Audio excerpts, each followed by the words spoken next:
bir baxtsiz hodisa sababli shol bo'lib qolgan boladan orzular haqida so'ralyapti. Televizorda ko'rsatyapti. Yosh bo'lgan, sho'x bo'lgan, ibodatdan uzoq bo'lgan, ota-onaga bir mehribon bo'lmagan, xullas baxtsiz hodisaga tushdi-da, shol bo'lib qoldi. Qimirlamaydi, o'tiradi aravada, faqat kallasi qimirlaydi, tirijag'i ishlaydi. Orzularing haqida aytib ber.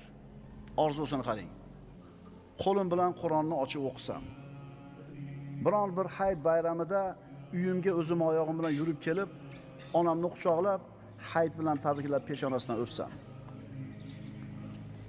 Agar Alloh qodir qilsa, bir marta sajda qilsam. Bu uchala niyati, orzusi baxt ekanligini bu yigit qachon bildi? Mana shu narsalardan mahrum bo'lgandan keyin. Bizda bormi shu ne'matlar? Ikkita oyog'ing bilan yurishing haz ekanmishmi, birodar? Shol bo'lgan odamlarga qaramaysanmi?